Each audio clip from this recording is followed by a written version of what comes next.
It seems lately people are interested on, the survivors. They going away soon because 90, pretty old. It's important to get the story. Yes. You see, big 90, it's my husband's birthday this week. Ah, Happy birthday. happy birthday! Bernard, Yeah? Happy birthday! Happy birthday. Oh, thank you. I'm 39. yes, 39. 39. That's 39 a good years age. old, yeah. That's a On great. one side. More than that now.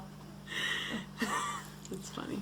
Do you have it recording I'm too? starting. It's Okay. about to start. I wouldn't worry. I can start on my phone. Bernard, would you mind to close the curtain in the front, please? It's going to be better for you and for me too. Bernard's my eyes. Oh, yeah. Okay, thank you. Okay. Okay. So today is October 16th, 2012, and I'm Katie Maurer, and I'm going to be interviewing Sara for her third and final interview on her post-war experiences. So I first want to talk to you about liberation and About what? the liberation. Right. And the mood of Germany, since you were in Germany during that time, the mood of Germany moving up towards the liberation, the mood of the Germans and of you and your sister. Good. Okay, I was liberated in a small town called Eckernförde, northern Germany. The English came first. In that part of Germany, the English liberated the country. And those people, the soldiers what came, actually was one of my husband's brother. He came with the English army. When it was almost known to the Germans, and we felt it, that they're going to lose, they started to be actually really nice thoughts, hoping that influenced us talking about them. And it was one German count. He lived on a hill overlooking the bay, and the Germans had captured on a boat, a big boat. They had captured Jewish people, all kind of ages, sexes, everything. When they saw that the war is finishing, they left the boat to save their lives somewhere, and just left the people stranded on the boat. This count, knowing that the war is almost done, he rescued those people, and he had that big house. And later on, with the government, with the new government, what came in the English, they gave him a house, and all those people lived in that house, well, temporarily, till they could later on go about life, finding family. Right after the war, a friend and I, we went across Germany. We lived in the north. We went south, west, and back, stopping in every what was used to be concentration camps to take a list of survivors. This way, my husband's brother, the soldier, saw that list, found him, and found three of his sisters being somewhere in the country in Germany. He actually is born German in Düsseldorf, and saw the family. So the feeling was when we knew almost that it's over, and we could see the airplanes from England or America, I don't know which one, were flying over, high over, to put phosphor down on the bigger cities. We just couldn't, I cannot express how we felt excited about it, seeing the actually finish of the war and that the Germans get their part, what they supposed to get, because they ruined so many lives. 6 million Jews perished. So when the English came, the first thing my sister and I did, we went to the government what they made, English, and we changed to our real names because we have been on false papers. So we changed, that was our first thing. My name is actually, before I married, was Krieger. So we changed our real names and felt really good about it. But you can understand it was good. So what else you want to know? So after the war, did you said when the war was, when you knew that the war was ending, people started to be nicer to you. How did they find out about? How did the Germans you were around find out about you being Jewish? Oh, how they didn't know during the war that, Okay. that I was Jewish. They just tried to be nicer to everybody Okay. because otherwise they were not so nice. When I saw the first English planes flying over and bombarding German places, it's hard to express the feeling. It was a great feeling to see that they getting their share. Well, then I don't know. Then life started taking on its own course. We start, like I said, we went to look for anybody who was still alive from our family. I didn't find anybody. Absolutely zero. Came out with zero. His brother found him and the sisters. Some other people maybe found some relatives, but I didn't. Later, months later, it's funny how life goes on. Months later, my sister was at some party, and a guy was dancing with her and telling her, they recognized that we have been almost neighbors across the street. So he said, you know, you have an uncle and a cousin still alive. We didn't know. And so this way we found out that we have at least 2 relatives still left. But I lost mine.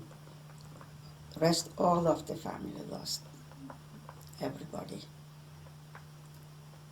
It's not easy to talk about it, not at all. Well, life had to go on.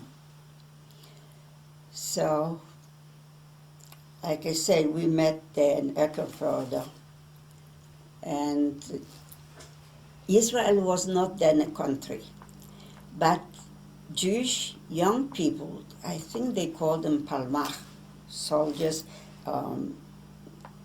not yet recognized as Jewish soldiers. They are actually have been recruited in the English army, but in their souls, they knew what they preparing for and hoping that they will have the country. So those people came to Germany to look for survivors and to tell the survivors that we hope to have our own country and to come to Palestine, then what was called Palestine. And the English, bad people, English. My sister went on a boat called Exodus. Actually, an American from Baltimore bought a boat for that reason, to pick up young survivors and take them to then Palestine. And they traveled, I even have pictures of my sister behind barbed wires, sitting there on the boat, all crunched together. They came actually to the port of Haifa, and the English turned them back and took them on their own ships and brought them back to Germany and put them behind barbed wire. After the war, the English did it. We then lived in Eckenförde, and not far. But you remember the city's name where Rachel was? Huh? The city in which Rachel was when they brought her back with Exodus. What city? The city where Rachel was after the Exodus in Germany. It's the port city, Wilhelmshaven. Wilhelmshaven. That was where they brought him back, put him behind barbed wire again. We've been then already married and living in Eckerford, so we went to visit her. You can imagine how I felt, seeing her behind the wires again. That's the English did it. The English. I sure hate them. It can be recorded that I hate them. I have reasons, big reasons. So we met in one of on that home where the survivors came from that boat. His brother went there with my husband, and I was there visiting with those people because we lived in those camps and we had enough food and stuff. So I went to that house. I said, if they need anything, we still can help them out. And we helped out how much we could, because we've been running around after the war. We could buy, and we could bring food and items what they needed. And my husband saw me there, and that was it. He fell in love. He kept on going after me, because I wasn't ready yet to settle down just after Fred, but he was persistent. So this was at That was right after the war. right after the war, and you met him. Just to clarify, you met him where? In Eckerford, Okay. in the same city where I was during the war, in Eckerford, because his brother was in the English army and came to Eckerford. He came with the first to liberate, taken over the Germans. I don't know who liberated us, but he took over the Germans. So he was just. So his brother was there, but how did you? I told you, with a friend, we went across the country to look for names. Yes. And his brother found his name in there, and this way they got connected and he came to Eckerford to see his brother. How long did it take? When did you guys get married? How long was the time between when you met and fell in love to when you got We married in 46. I think so. 46. Yes, it's now. Bernard, we married in 46, no? We married in 46. I think so. It's so many years ago. So how was the wedding? And the courting period and all of that? Can you tell us a little bit about the period between when you guys met, when you two met, and when you two were married? Oh. Well, first I have to tell you something else. You know, children shouldn't be brainwashed one way or the other. Maybe I mentioned it. I was told my older sister is so beautiful, the youngest is so cute, and I was what? Oh, you were nice. So I always had that complex that I'm not pretty. And it was funny when he came, he was interested in me, and I couldn't believe anybody is interested in me, not at all. That was a little bit funny, because his brother said, "Didn't you go for her? How come she's constantly pushing her sister?" Well, that's being brainwashed as a kid. Mm-hmm. Well, we got married in 46. So it took a while, but we didn't get married in Eckerford. Like I said, the young people from Palestine, the Jewish people, they tried to bring young people to Israel. So they built a place, a communal place, what was called kibbutz. Maybe you ever hear about that word. So And there were the young guys what were supposed to convince us to come to Palestine, that's going to be Israel. And they couldn't talk Yiddish, and we didn't know any Hebrew by then, didn't. That we learned later on. So they want to teach us Hebrew. Instead, they learned Yiddish, because they had to if they wanted to talk with us. It was funny because we always said that instead for us to learn the language, they learned our everyday language, what we used to use at home. What else? So you said your sister's boat to Israel was turned around by the. She went on an exodus. Maybe you ever heard about the boat Exodus. She went on that exodus, and when they came to the port of Haifa, the English sent them back. They sent them to Wilhelmshaven and to Germany, back to Germany. She and her husband. I even have pictures where she sits on the boat behind those wires. Do you know why the boat was turned around by the British? Because the English didn't want the Arabs to get angry with them. They stood with the Arabs. The English did many mean things to the Jews, because when they've been fighting each other, Arabs and the Jews, about the country, the English were supposed to leave one place it's called Manara. That's way up in the mountains in the north of Israel. They were supposed to leave that place, the English, for the Jews. What they did instead, but quietly under the Arabs, so the Jews don't get it. But the Jews are very enterprising people, because they always had to find ways to survive. We always have been the underdog everywhere. So they had to find ways to survive. So when they put the Arabs there, they want to make an impression on the Arabs. That's a lot of Jews coming up the hill, and they congregate to fight them. So what they did, they kept up, I don't know how many trucks they could run, but I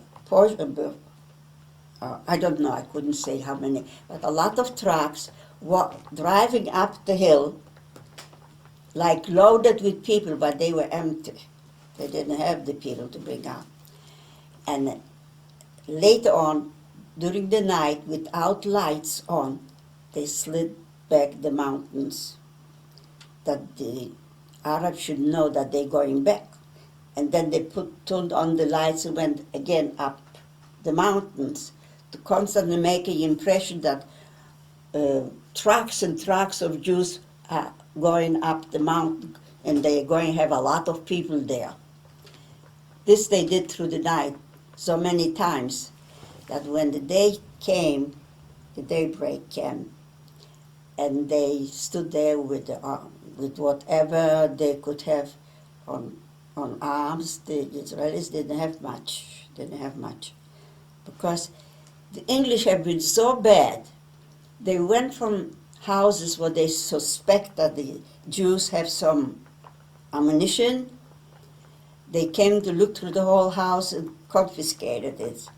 On the other hand, they let the Arabs have whatever they want to. So when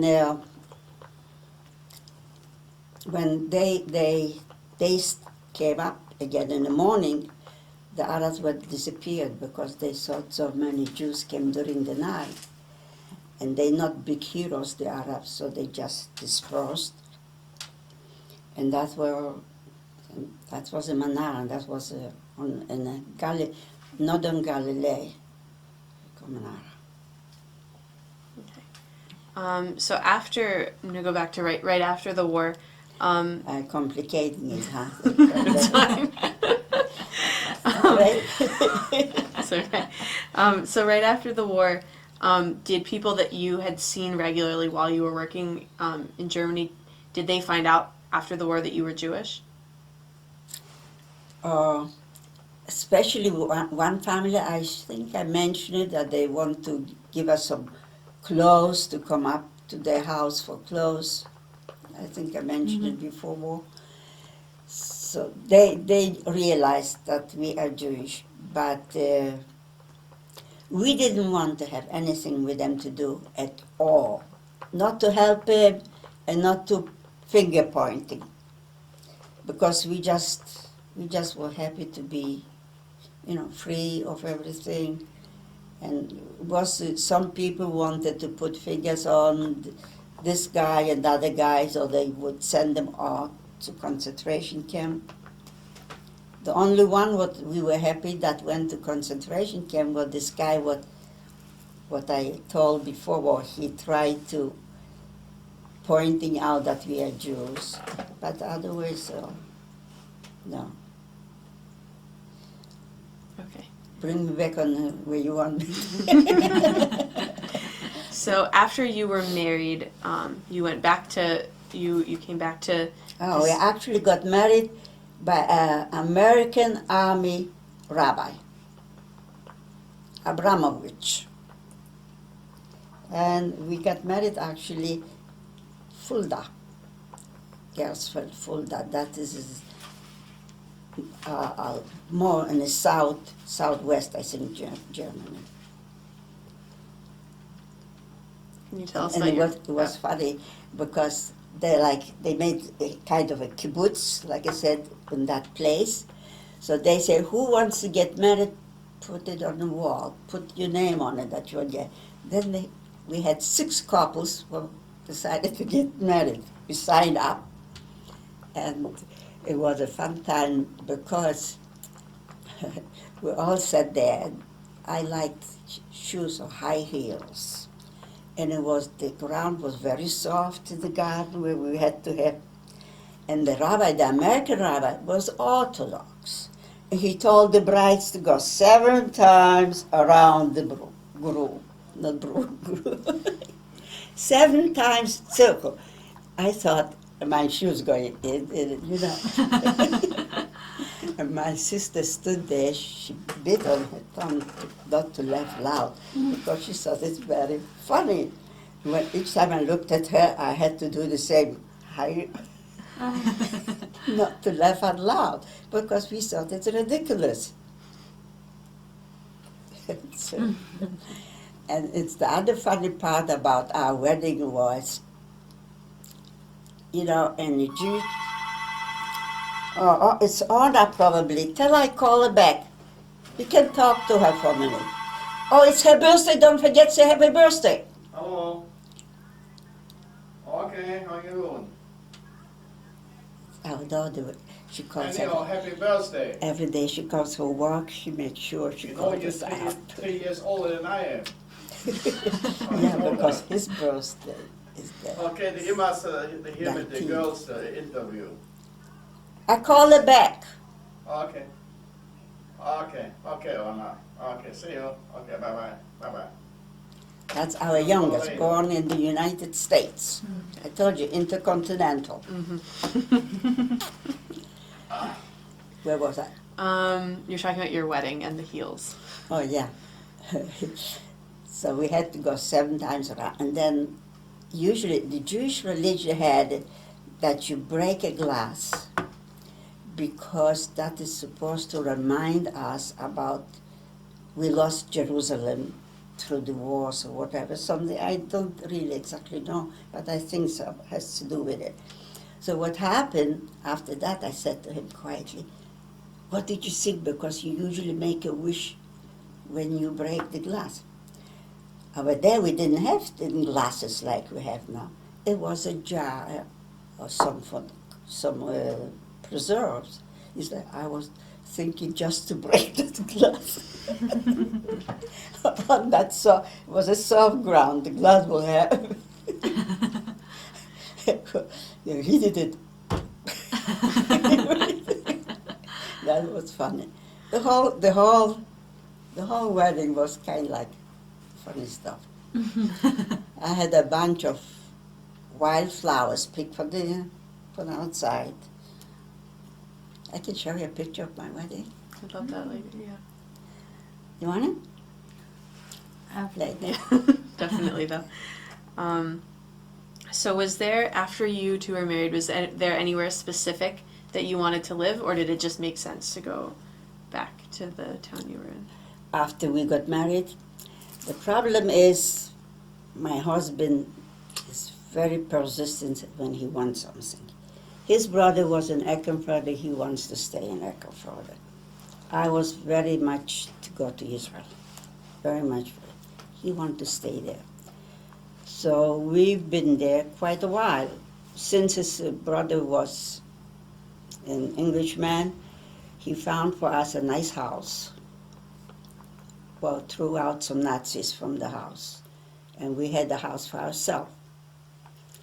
And the first Passover, what we had, the first, I never liked cooking, like I didn't like kitchen, but the first Passover, I made it there for whoever was Jewish to come over. And there was a house like here, you could put a big table. We had 3 English soldiers, Jewish soldiers. We had another guy, I don't know where he came from, I don't remember, but he knew how to do the whole Seder. I don't know if you know what it means. The dinner, what you pray, what you say, he knew it, because we knew to celebrate it, but we didn't know how to actually do it. And he did it for us. And I remember one of the English guys said to the other one, "Do you think the food is kosher?" He said, "Well, if it's not kosher, it's not going to be my sin, it's going to be hers." Because I served it. And I was thinking to myself, it's okay.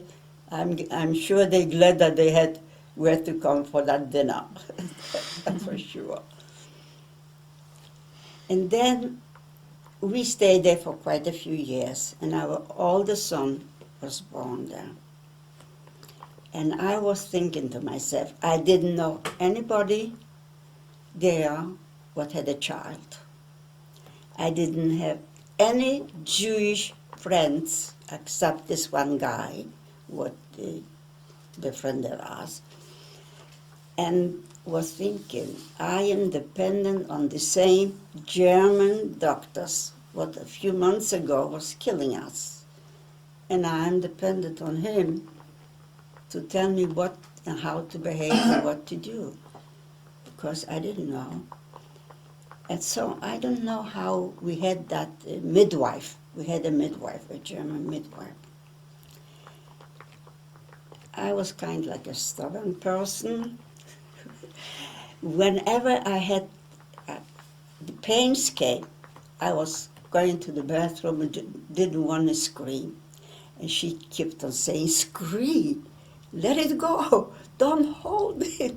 I said, "No, I don't want to scream," but stupid person, so anyway. Stubborn. Anyway, so we lived there for quite a few years in Eckenförde. And where did we go? We went from there, after a few years, we went to Munich in Germany, southern Germany. We lived there for a while. I really cannot remember the exact time. Then we went to Marseille, France, southern France.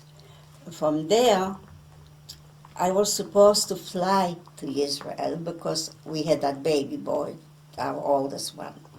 But they marked him, instead of 20 months, they marked him he's 20 years old. So we went with a boat. And I was then already pregnant with my second. Went on a boat and it was crowded. I couldn't stay down there. So I went up on the deck, sat by the, like at the wall so it shouldn't fall one way or the other. Had my baby boy, put it under the bench, and I sit with my back to him when he was sleeping. Didn't want to go downstairs at all because it was overcrowded. They pushed how many people they could just to bring him over. and it was just too hard. But we made it. I washed them in the officer's bathroom. And when one told me, why don't you wash them where the other people? I say, my child is to me just as important like you as an officer to yourself. Yeah. That's awful. So we made it, and we came to Israel. And felt good. Felt good being their citizens, not second citizens. You people don't know what that means. No, you don't. Being second citizens, that's not a good feeling. Whoever, whenever they want to take advantage of you, tell you pay more, do this or that, you have to work here, you have to work there, you always said, because you had to keep your mouth shut, because you're not the real citizen.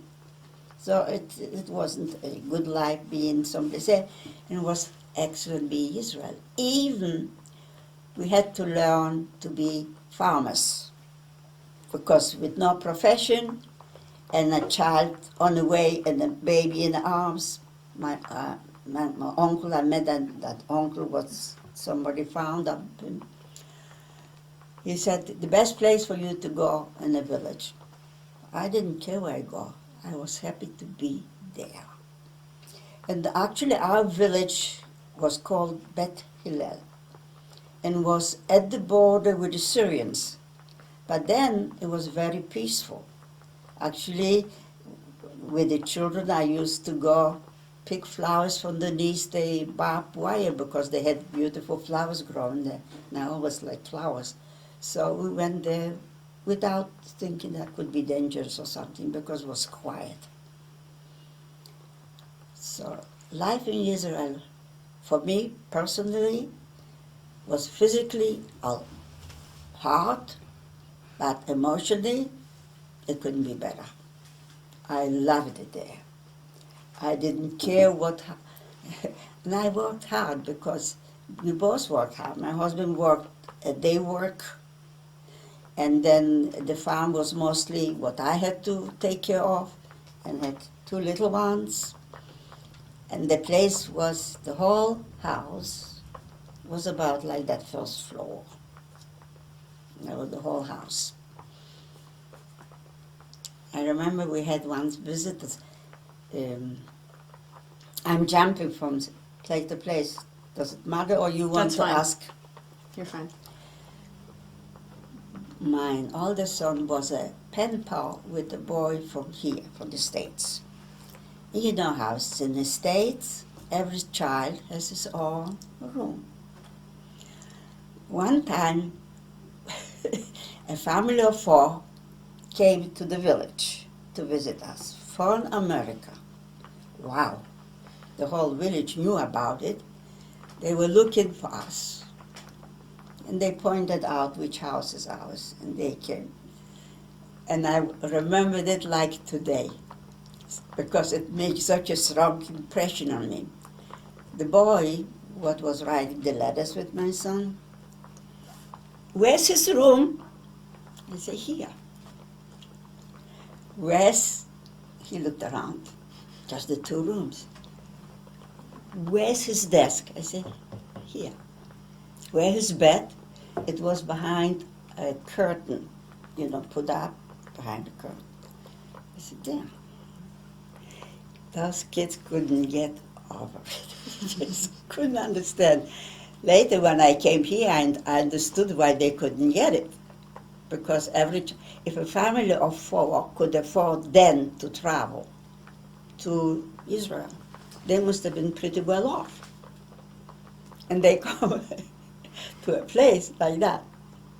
Our children eat now, they pretty well off, all of it. No complaints. If they talk about childhood, it was the best. It was the best. They didn't need any shoes. They ran barefoot. Soles must have been hard as leather soles because they've been running barefoot. His cousin came, my sister's son came. She lived in Haifa. When he came for summer to stay with us, he tried to go barefoot, but he couldn't because he was a city boy. He always had shoes on. He tried to one time, he got stuck in one place. They had to run home and bring shoes for him because it was the ground. Israel was very hot. The ground was actually burning like. But I was happy. I didn't care if I work hard. I didn't care if I don't have this or that. Didn't bother me. I was in my country. And that was a good feeling. It was a great feeling. Well, my husband's brother came to the United States. And he wrote to us letters, we should come here. And I didn't want to. I just did not want to. The boys were there about 11, 12 years old. And he insisted in letters, and I kept on saying no, till I got sick. I got stomach cramps, and I went to the doctor. He said, you're going to get ulcers if you don't stop worrying so much. I said, I don't want to go. Well, this he couldn't help it. He just said, if you don't stop worrying, you're going to get ulcers. And I didn't need extra stuff. So they prevailed. We came here. Any minute I would go back, but now it's too late because my children married here. They have their own families. They wouldn't go back. And I couldn't just now leave and go back because we started to build up a family. I wouldn't now want to leave my family behind. But I would have gladly stayed there and do all kinds of works. I didn't care because for the person felt excellent being there. But men, I don't know how much the men say now, but in those days men prevailed. And more? So would you say that Israel is where you felt the most at home out of everywhere you Oh lived? yeah, absolutely. It felt like every American feels proud of his country, right? As a Jewish person, I felt at home there. I didn't care if we didn't have this, we didn't have that. I had to work here and there and whatever I had to do. I didn't care. I was happy. I was happy. And then we came here. Can you tell me about an average day in Israel? Average day. Okay, I'll tell you. He said my husband had to work to supplement money for us to survive, to live on. So in the morning early, whenever it was time to milk the cows, what I had to learn, by hand, not machines. My boys had to go first in there and make enough noise that the mice should disappear, because, you know, when you have food, there are mice, and I was scared to death of them. So they had to go, that was their job, every morning to go in, bang around, so I was certain I can go, we sit and milk. My uncle once came and saw me doing it. He cried. He said, and I send you out here to do that dirty job. I said, well, you said that's the only place we can live off. So we did. So in the morning I had to do that. Then we had chicks, tiny chicks. We bought, a week-old chicks or whatever. I had to boil eggs and chop it up to feed the chicks with, a lot of them. And, take care of the children, take care of that very big house what we had. And no wash machines, no dishwasher, no dryers, nothing electrical would could help you. We cooked on a small, I don't know how to call it, Stove. oven, Stove. Was it wood? not wood, no nothing, a small what you put on the top of a counter. And you put, Bunsen burner? Was it a little flame? yes, Yeah, a Bunsen burner. how you say? A Bunsen burner? Whatever. We went years ago to one of the museums in Israel. I took a picture of it because I cooked on that, and it's now in the museum. I have the picture that I wrote down. Now it's in the museum. Yes, because everything was primitive. Everything. When you start from scratch, everything, people to run the country, those people would run the country. They had to learn as they go on because they never did this kind of job. And the same with the people who would live there. You have to learn everything, everything. But I was happy over there. It was my country. I was happy over there. What else? Do you have a favorite memory of living in Israel? Just living there. Just Living there. That was good. That was good. Everything else didn't matter. Everything else didn't matter. I washed. You know what that is? Mm-hmm. That's also a piece, for museum piece. Those. Mm-hmm. I hang my laundry outside. No dryers, no washers, nothing. So you have to wash it like that, wring it in your hand, hang it out, take it off. Had two small children, had to provide for the let's check. No, for the farm. Work on the farm because my husband was all day long at the other job. And then on the top of it, they picked my husband to be the head of the village. So people came with all kind of problems in the evening to solve this problem, other problem, because he was chosen as the head of the village. And on the top of it, he also was showing movies what they delivered to the village, and he traveled to different places in the mountains where people didn't have any entertainment and showed movies. I don't know how we did it. I really don't know how we did it. Because sometimes when my children are tired or so, I feel sorry for them. So my husband said, "You forgot how we worked." You feel sorry for them. We had a really... But I didn't complain, and I don't complain now about the life what I had in Israel, because I felt good there. I felt good. I felt kind of free, even when I didn't have a minute free time for myself. I still felt we had that little place. We had an outside shower, a thing bought for a shower, a thing built for toilet. In the winter, the ground was clay ground. And when it was raining a lot, you had to put on boots to go to the bathroom.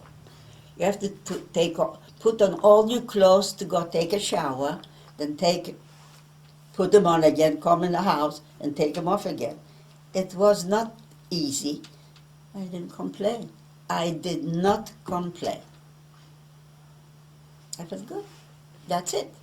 That's the life I choose to live it, and no complaints. So what was it like rebuilding your life in America? Yes, when my husband decided to come here, my stomach started really burning me. And the doctor told me if I don't stop worrying so much, I will get ulcers. So if I don't have a choice to try to convince myself that's it, You have to come. But I was raised to be really independent. And when we came here, when my husband insisted because of his brother, we were on a boat, and his brother, wife, and daughter, she was 5 years old, they came to pick us up in New York.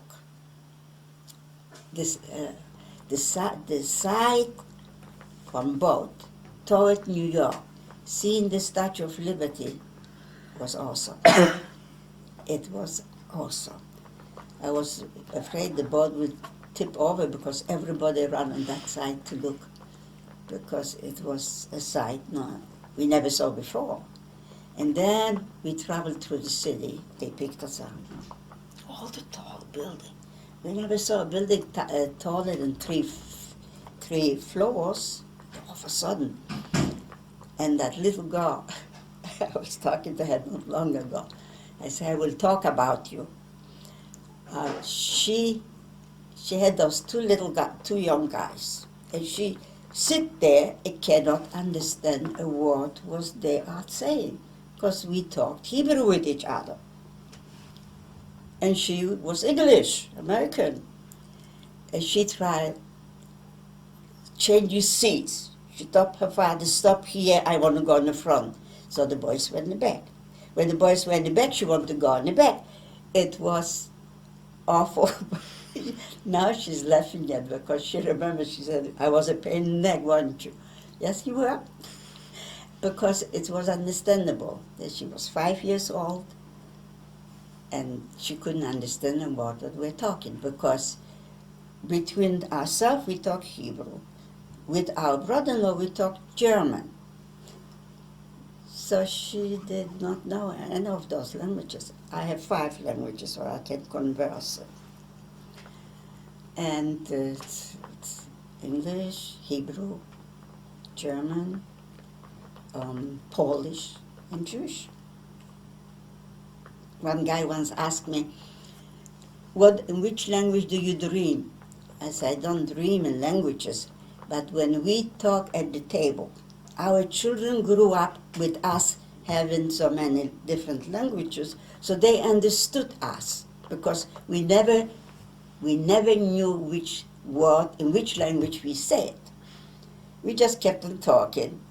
And when the grandchildren came about, when I saw the blank faces that they don't know what they talk, then we realized that we switched from English without paying attention, because that was mismatch. You people don't know what it means to start from scratch so many times. I hope you're not going to know about it. It's not fun. It's hard. It's hard.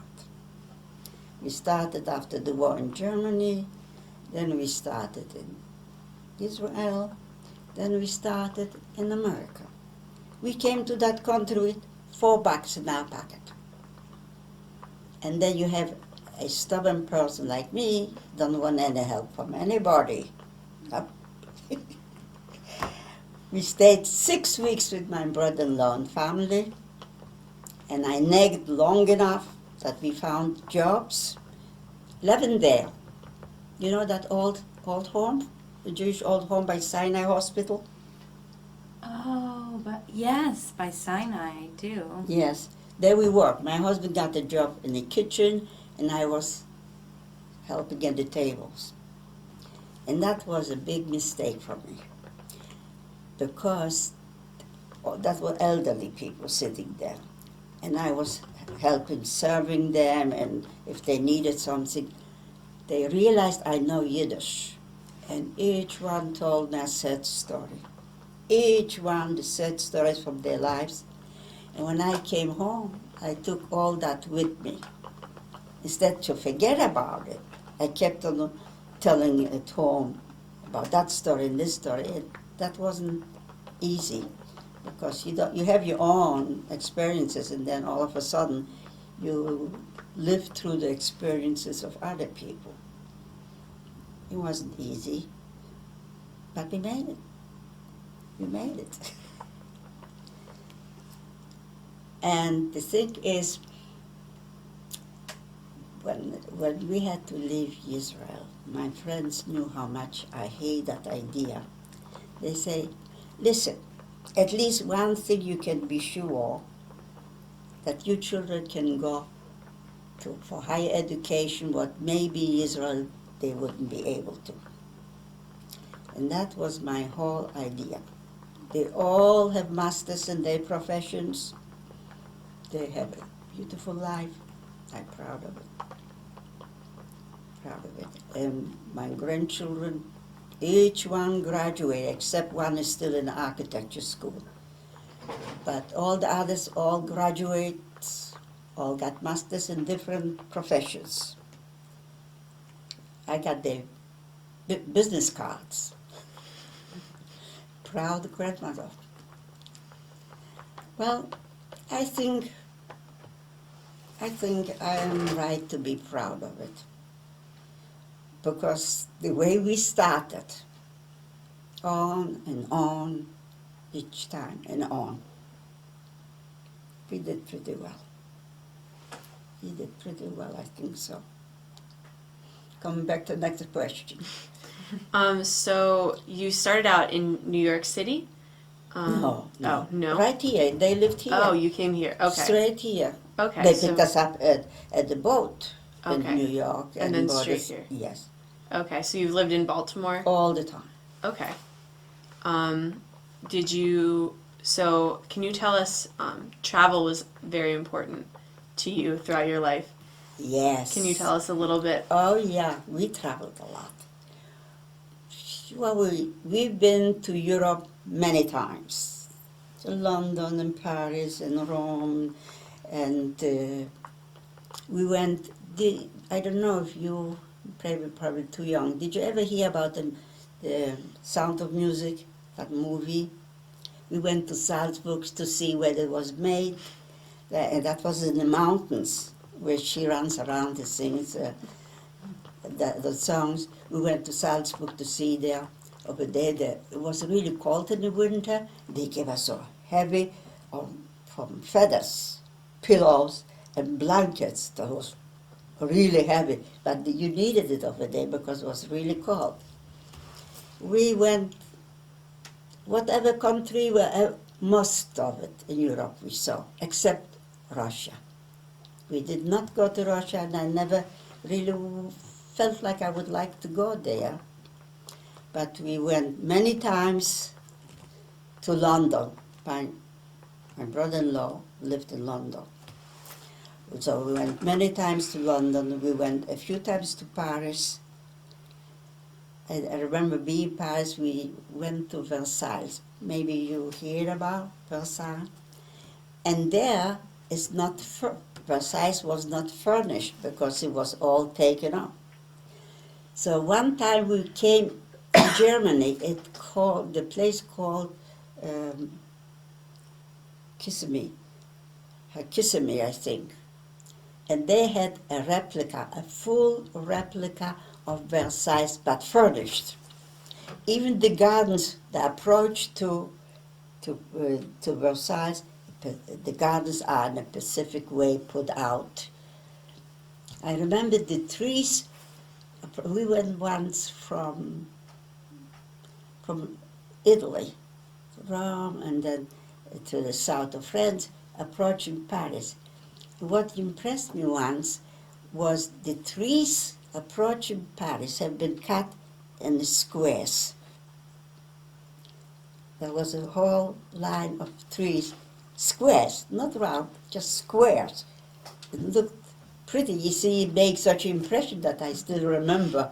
It was weird because you never see a tree square. We went, let's see, in London, we went to the Wax Museum.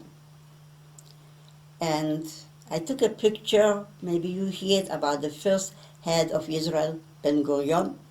There was a wax figure of him, took a picture with him. My husband took a picture, maybe you heard or read about Marie Antoinette. from Dumas. I read both. So he took a picture of them next to him. It was, and then they have in the cellar, they had wax figures of criminals. There was one criminal, especially I think world known in London. They called Jack the Ripper, and they had a wax figure of him down there too. Oh, it was kind of creepy. Okay, we're running out of tea. Okay. So, okay, we're going again. It doesn't say the minutes, but that happened. It's okay. Yeah. Okay, we're all set. Okay. So in your travels, did you ever return to your childhood home or go back to Poland? No. And I never wanted to go back to Poland. My sister went. She took her whole family 2 years ago, actually. And they took, but they have now guides in your own language, what you understand, where are you going. You know what I mean? I don't have that gadget, but you have the gadget. So they put it in the car, and they, in their language, was directing them everywhere. She took the family. I hate them so much, the Polish, that I could not and would not go there. My husband would love to go there. But my sister went. She went where we lived, nothing left, everything erased. You know, in so many years they rebuilt, they did different stuff. And nothing, absolutely nothing, was left as used to be. Just like you go and visit any other city. Doesn't matter. But I wouldn't give the Polacks a penny. I had such bad experience there. No. I told you I was stubborn, Stephen.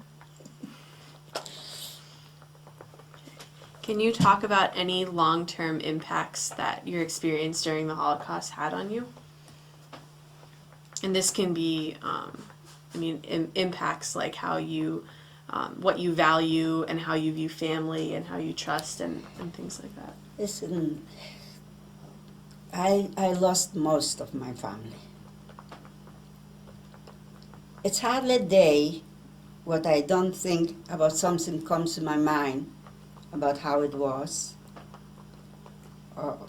Especially lately, I don't know why.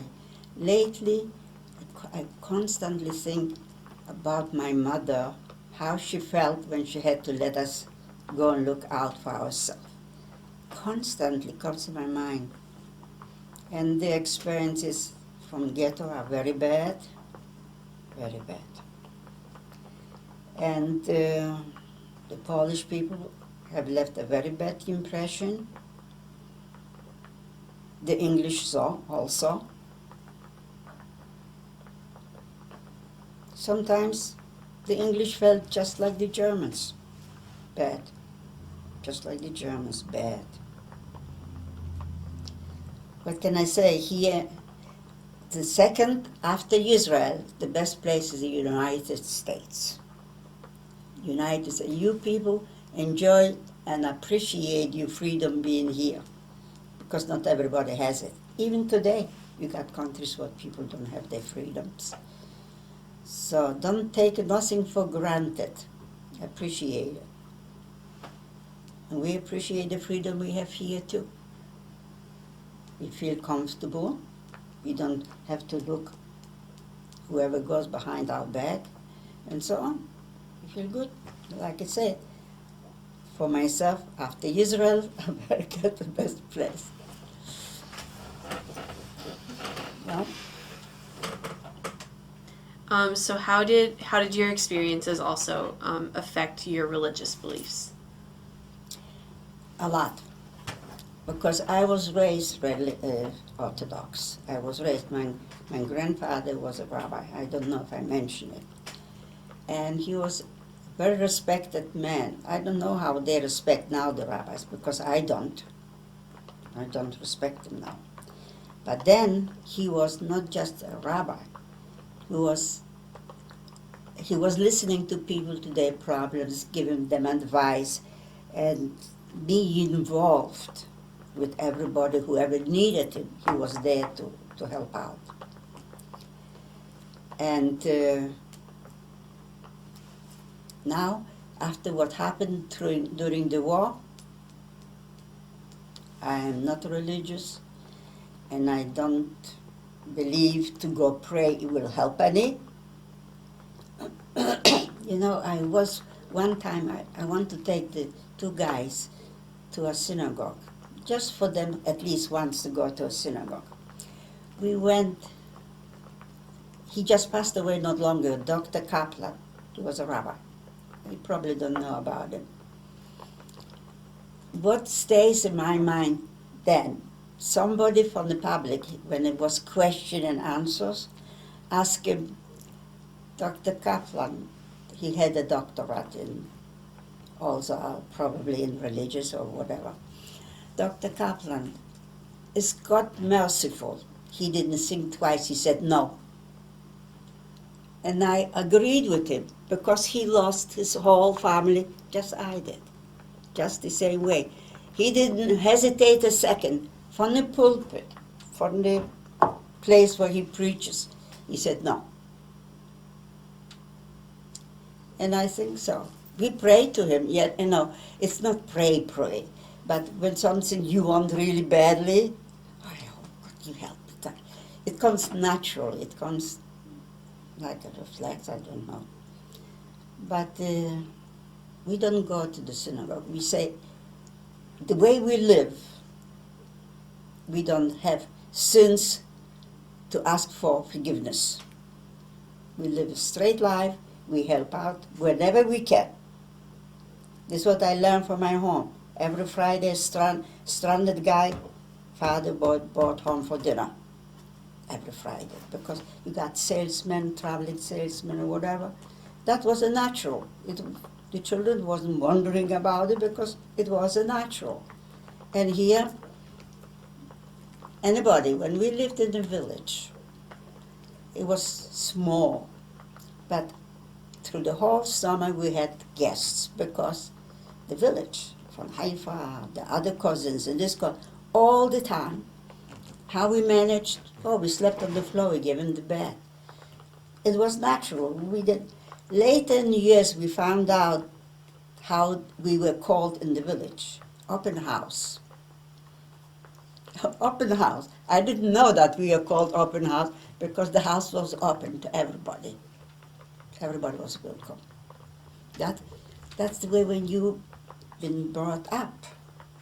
It's usually you act the same way, more or less. This is the way I was brought up. That was natural. Next. Have you had friends over the years that are Holocaust survivors, and how have you interacted? I suppose in Israel was a lot of people what went through the war. Was a lot of people they lost it. Our children didn't know that there's such a thing as grandparents. They didn't know. They didn't miss it because none of the children had grandparents because they all were killed. So we just lived our life normal as we could, being happy to be there and raising our family. That was it. That was step by step. You had the children, you raised them, and I like to dress my children in light colors. You can imagine, in the village they got dirty pretty quick, but I didn't change I like to see them all nice and neat every morning. Even more work, but I took it, I did it. Never thought about that it's a lot I'm doing or little I'm doing. It just did it. That was life. You went step by step. You just did it, what you have to do. Didn't feel sorry for myself, absolutely. Didn't know to be sorry, so it's okay. Being there, that's already was okay.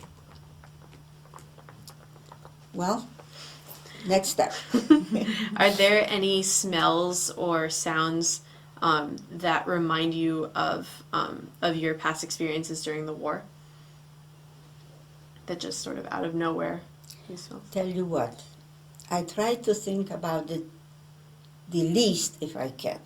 I actually don't think about it till I am asked about it. Because life has to go on. We cannot live with the tragedies of the past. Then the present would be a tragedy too. We cannot. We have to go on in living. We don't want to give our children the feeling constantly be depressed and thinking. Let them live and build their own lives and be happy about what they're doing, what they are. What they are. So world leaders have been saying since the Holocaust, never forget, never again. But genocides still happen today, and civil rights issues are still happening. Right. What are your thoughts on this? What I think about it, that it will always be like that. I don't believe. What's the matter? What's going on the line? Oh. I don't believe a lot will change because you got the same type of people on and on. I read not long in the papers in Germany, neo-Nazis starting out again, giving trouble. So bad people are everywhere. The important thing is that the good people should always be watching out and not let them get the upper hand in no kind of situations. Put them down the minute they try to raise their heads. That's very important because bad people, and you know who are those bad people? People what wouldn't be noticed otherwise. My opinion, that's the way they want to be noticed. Because if he go around doing whatever else he has to do, because usually they small brains, he wouldn't be special. But this way they make him feel special. He has the power. He has the power. And if people let him grow, that's a bad thing. Next. Roger, do you have any questions from? Do you have the piece of paper? Well, do you have anything? We have some specific questions just from looking, just trying to clarify things. But so, do you have anything else in general to No, share? I like to answer questions. Okay. So That's fine. whatever if you want. Okay. I think, would it be useful if, like, could you tell us when each of your children was born and what their names are, just so we can have it on record? So your first child was born Yes. in Germany. Yes. Do you know what year they were born? 48. 48. And He what's was- he his wa- name? Benjamin, Benjamin. yes. He is now a consultant to hospitals. He has about 11 hospitals to consult. 5 in Washington, 5 here, and 1 somewhere in the county. And he was born in Akron, Florida. Like I say, I didn't know what to feed him. And the doctor didn't care what I will feed him because the German doctor said, I kept on feeding that sweet stuff. When we came on the boat to go to Israel, they served for children's food. He didn't want to eat it because he never tasted other food but sweet. So somebody suggested to put some sugar in. Then he ate it. Because he grew up with sweet stuff. I didn't know. There was nobody to tell me. This is one thing that was nobody, absolutely nobody, what had children around me over there. And I had to go by my own wits to know what to do, how to do it. But I did it. What can I say? I did it. Like all the other stuff, we did it. And the other son was born in Israel, in Herzliya. His name is Abraham. My oldest son is, then we give the children names after our parents, what we lost. So the oldest son was after my father, and the next one after my husband's father, Abraham. And he's an architect, keeps on building and designing, and they building now a big project across from Fort McHenry. They're good, very good. And our daughter, she was born here. That was a accident. Was not planned for, but we are very thankful for her. More than anything else. Because you ladies, you will later in life find out, no matter how good boys are, a daughter is a daughter is a daughter. and every day she's a director of special affairs at Penn University. She liked always to work at the universities. When they lived in West Hartford, Connecticut, she was working at Yale for special events. Then she had a good job because she used to take people, graduate their alumni to different countries. She was traveling with them here and there just that they should give money for the university. We went there to that university. It was very nice. And what's her name? Your daughter's name is? O-R-N-A. Okay. And I will tell you a funny story about her name, too. What year was she born? She was born, she just turned 51. She was born when? 61. You see how that's Your being, mind's thinking faster than mine, so it's that mean being old. You forget those everyday stuff. I don't remember sometimes. Oh, don't tell me. It's just young people want to make us feel good. They say, oh, I forget too, I don't remember. And tell us stories. Well, she was, like I said, born here. And the funny part was when she was born, my boys were with my sister-in-law and husband. And when they were told that they have a sister, they ran to the aunt asking if it's true it's a girl. So we later on made jokes about it. They thought, oh, right away she will start cleaning the table. They will not have to do that.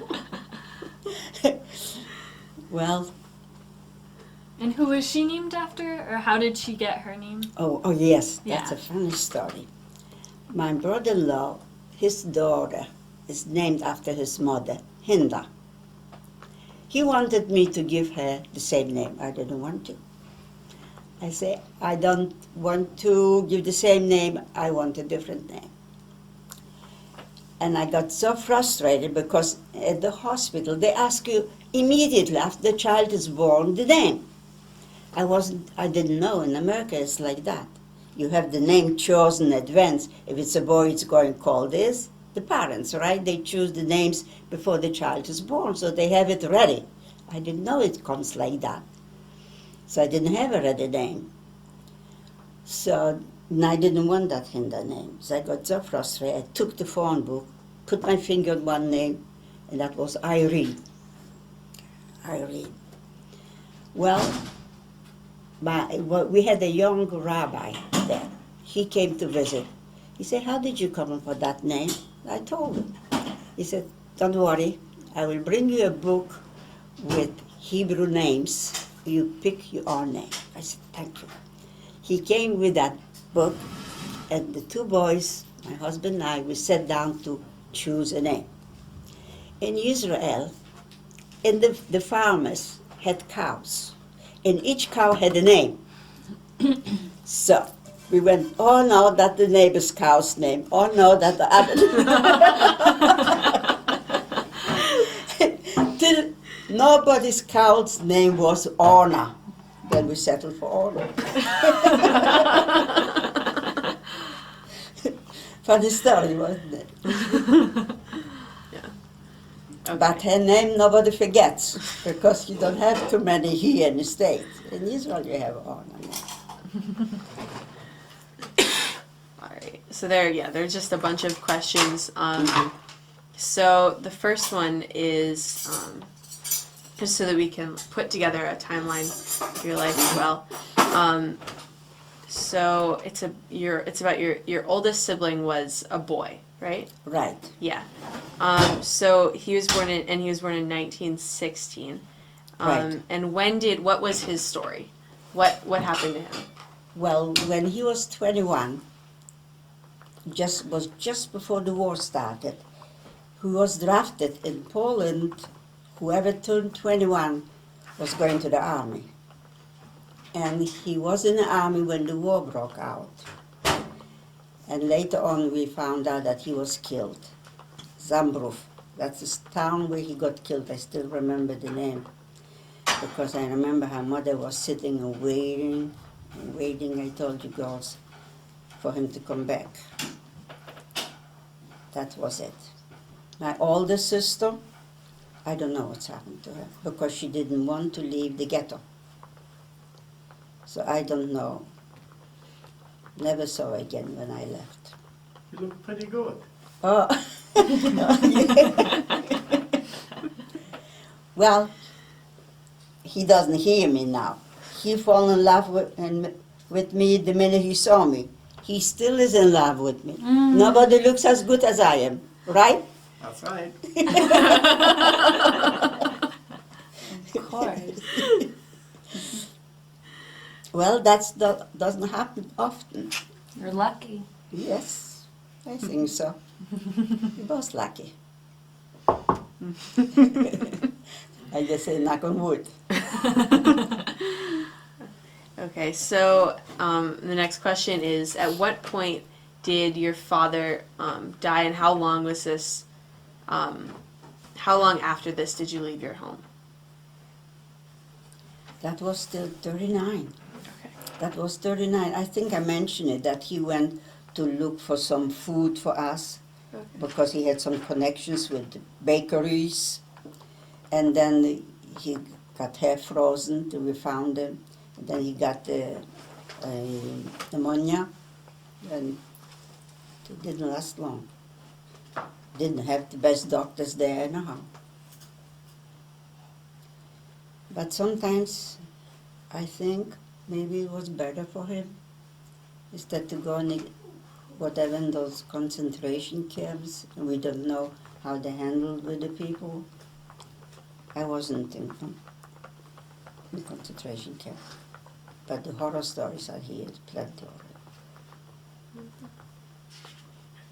And so and then moving on to when you were in the ghettos, you were first in one ghetto and then moved to the bigger ghetto Right. in Warsaw. So when you were in the first ghetto that you were in, did you have to sneak out to get food, or was that just in No, Warsaw? it was easier to get out. It was Okay. easier to get out than in the next one. The next one you have really to. I told you probably about it. Trying to go underneath barbed wire, go through that building, this building. Yeah. So in what ways, I guess in that way they're different, but what were other ways that the two ghettos were very different? Because the small ghetto was not enclosed. You could go walk around. You could go where you want to. Nobody stood there and told you. You just knew that you have to come back there at night, be there. But otherwise, there's no comparison. The big ghetto, you were in a ghetto, circled around, and you couldn't go. I went not because officially allowed to go, but I sneaked out. But otherwise, people couldn't go out. It was bad. I mentioned it before. It was bad. People dying for hunger in the street. Not enough people to collect. It was horrible. Just plain horrible. Hope never happen again. Next. So how many times did you, once you arrived there, how many times did you move around the large ghetto? Where do you mean? So the large ghetto, how many did you stay at one place while you were in the large ghetto, or did you move At around? first we lived with my uncle, because he lived in that part of Warsaw what was included in the ghetto. And then we had our own apartment, I think I mentioned it. It was overlooking a place where some children tried to bring in some food. And our windows were looking, and it was a sad sight. I don't have to repeat, you have it done. Okay, and this one, I don't 100% remember this, the basis of this question, but it's about Fischel Lankowicki. Lekavitsky, yeah. Okay, who is that? I just want to. I know we had the name, and I just wanted Yeah, I to. wonder how I gave the name. That was a cousin, or I think I know, because he had a big store in the ghetto place, and his sister and I were supposed to help take out the stuff from his stores and bring it out where he was hiding. And I think I told you about that. The Polacks, the boys, they keep on pointing us out to the Germans that we are just came out from there, and the Jew, panie to Jude, that's all they could say. And we had the stuff was dry goods, like stuff for clothes, for suit. It was a big store what he had, and that was his sister. His sister. We both went. I don't know what happened to. He survived. His wife survived. His sister and the children disappeared. I don't know where, if he knew what's happened. His brother, did I mention how he met his brother? Or how his brother met him? His brother was somehow, I think, with his girlfriend went to Russia, ran away from the Germans. And then he went in the Russian army. He was an officer there. I don't know how high his rank were, but he was an officer in the Russian army. And when they came to Warsaw, he was looking for anybody if he can find. And he saw a guy sitting there, slumped. That was his brother, the older brother. That's the one. That's how he met him. It's many things happen like that. I had a grand cousin, it's my father's cousin.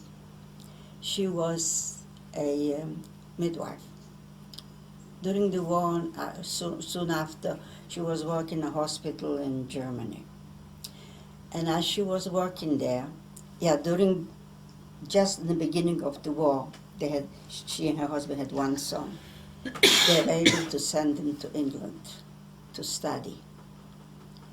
After the war, he was in the English army. And he went in one of the hospitals to visit a wounded soldier. And he found his mother there as a nurse. Stories like that, it was a lot to hear by accidental finding out somebody from the family. I didn't. Next, move on. I think I have one more. So when you were when you were still in Poland, after you had been working on the farm and on your way to Germany, did you stopped at Warsaw first? Yes, they had one place where they had everybody coming to that particular place. I don't know, I forgot the word. To congregate all the young people what they're going to send over to Germany. As I mentioned, I was so emaciated that they kept me extra long to give me some more food that the Germans will accept me to work over there. That was the good Polish people. I love them. I mean the opposite. Mm-hmm. But I make sure. I make sure. Mm-hmm, definitely. Do you remember, so when you were in Warsaw, do you remember what the city looked and felt and smelled like? Do you remember? During the war? When you went back to Warsaw. When, you mean when I went back? On your way to Germany. No, we didn't see much. They congregated us in one building and kept us there. I don't know if we even went out too much. I really couldn't tell you because I don't remember. I just know we've been there, and I said we met that friend of ours, what he later on was as a brother. So we met over there, and from there we was taken to Germany, to that little place, Eckerfelde. Yeah. Answered your questions, ladies? Yes, thank you so much. Thank you so much. Well, coming back to my daughter, she's now my advisor. She said, Mom, you have to do it. People have to know. It should not be forgotten. You have to do it. So I listened to her. I did. Otherwise, I don't know if I would like to, you come back to the old bad times, and all of a sudden you remember too much what you don't want to remember. It's not easy. But she now tells me what to do. She's a sweetheart. Today's her birthday. Today's her birthday. I said to her this morning, happy birthday. She said, actually you should congratulate yourself. If not of you, I wouldn't be here. It's very true. This is so valuable to us. And it Yes, means thank you the so world much. to me. You're welcome.